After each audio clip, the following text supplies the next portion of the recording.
Good morning. Hope you're all doing well. I had a customer tell me they had two cartridges that would not take air, would not hold air. And this is them. They said they're brand new.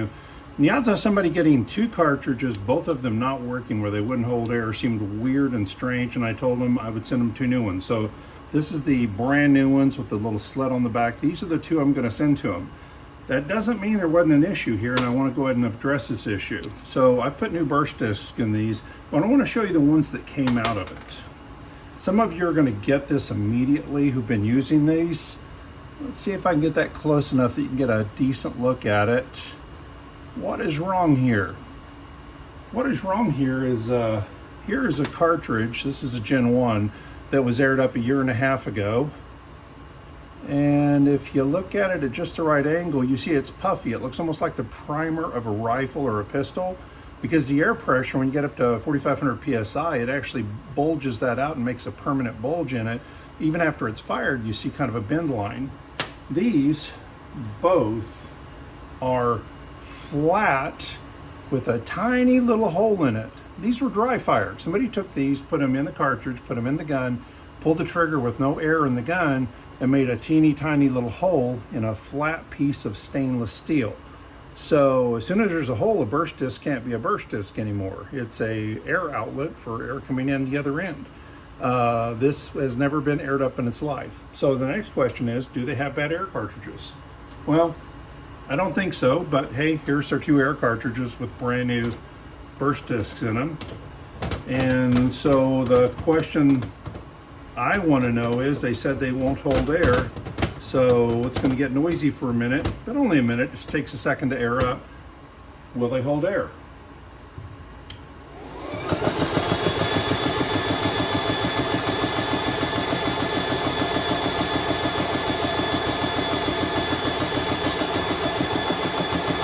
Yeah, you got to close that bleed valve. Too early in the morning.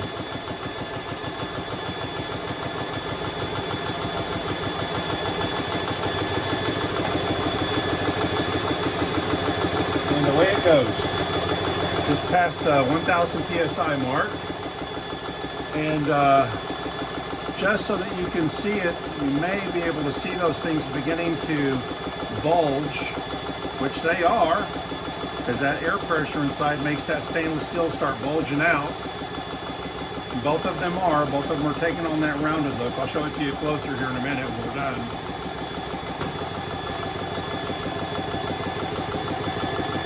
4,000. Okay. Now normally I'd let this thing cool off and let the fan run. I only ran it for 30 seconds and I want to finish this video. So step one, the bleeder valve. Next, I'm going to take it free from the block. I'm going to remove both of these. These are the cartridges they sent me. These two cartridges are now aired up.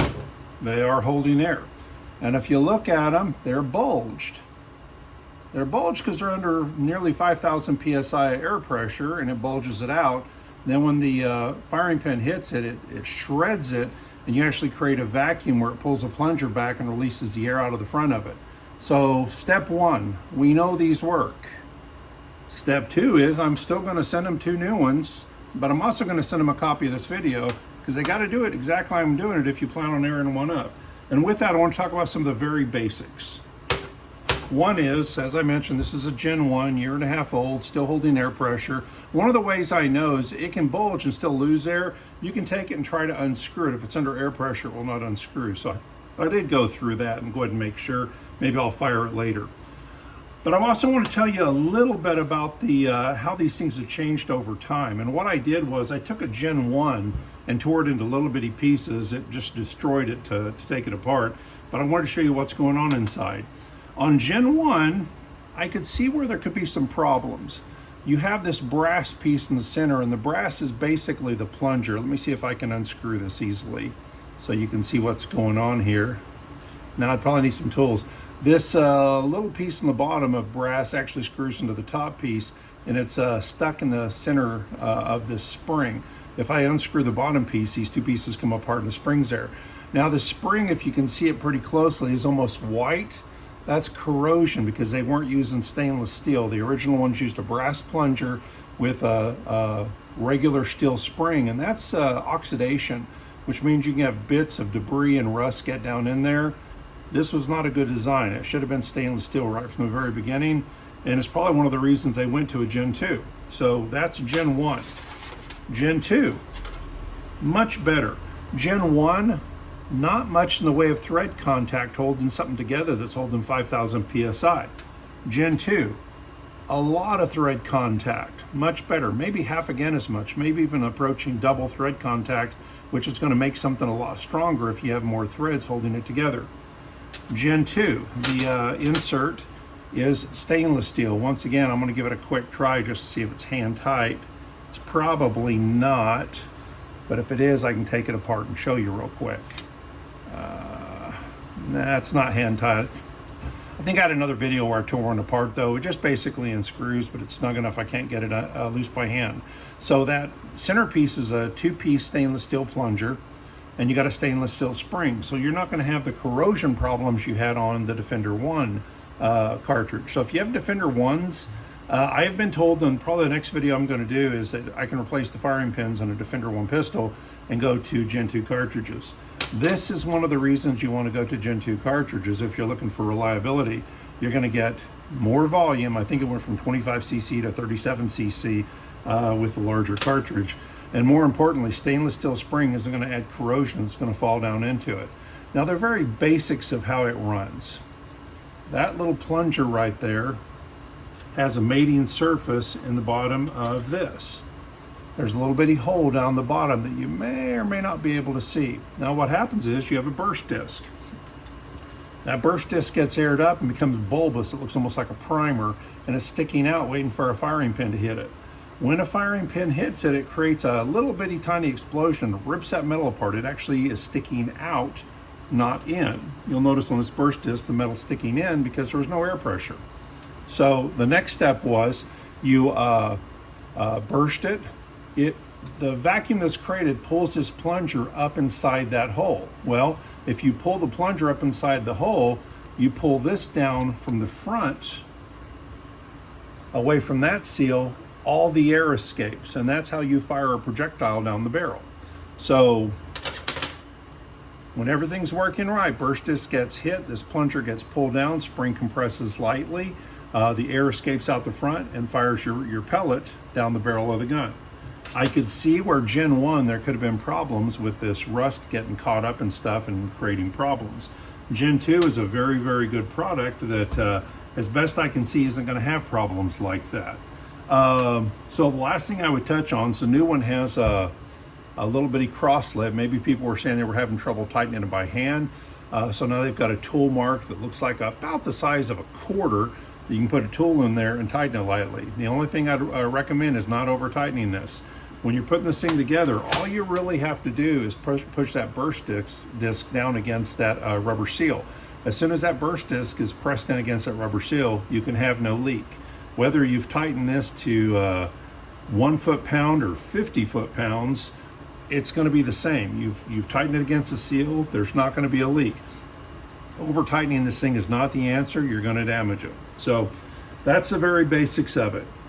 Before you go and fire this thing and pull the trigger, I think that burst of air shot those two somewhere else. Before you pull the trigger and fire that thing has to be aired up. Once it's aired up, it's going to bulge out like this or like this, and once it's bulged out, you know it's holding air pressure. Now, this customer said this thing wouldn't air up. I'm still going to go to the next step. I'm going to drop each one of these down in the balloon, tie them up, and if that balloon overinflates or inflates at all, I'm going to know there's an air leak. But that wasn't what they were saying. They were saying it would not air up. It would not air up because there were holes in the burst discs, and that was keeping it from holding air. If there's a hole in the back end and you're putting air in the front end, it's just going to go off the back end. So anyway, I'm going to be true to my word and send these two brand new ones to the customer, but I wanted the customer to know, and I wanted all of you to know who might have some questions about the Defender air cartridges, what's going on. Oh, here we go. There was one of them. So again, the 2 points I made before is when it gets struck, it explodes out. This one did not. It's pierced and shoved in.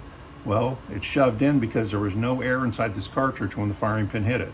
This thing got dry fired before they were aired up. It made tiny little holes in the back of the burst discs. And at that point, no way, no how can it ever hold air. You have to put in new burst discs at that point, air it up, you're gonna be okay. The last thing I would touch on is keep these in the sack until you're ready to use them. They have a very light sheen of oil. That's why they tend to stick together. Do rub them and make sure you're only putting one burst disc in. I have seen in one case where somebody put in 2 burst discs. Firing pin's not going to pierce 2 burst discs. It'll pierce 1 burst disc. So leave them here until then. Once in a while, there's air gun oil that you can buy, or again, probably gun oil will be just as fine. Once in a blue moon, take a rag, clean those threads with a little bit of oil, and lightly oil the seal, because that is the sealing point for that burst discs. At the same point, you might want to clean out the inside of this. Just maybe if you've gone out and it's in a dirty environment, you've gone shooting, go wipe these things down so they'll be ready for you the next time you use them. And with that, that's about all I can think of on this topic. If you have any questions, please let me know. Maybe it'll be another video, but that's all I got for today. Y'all take care. Bye-bye.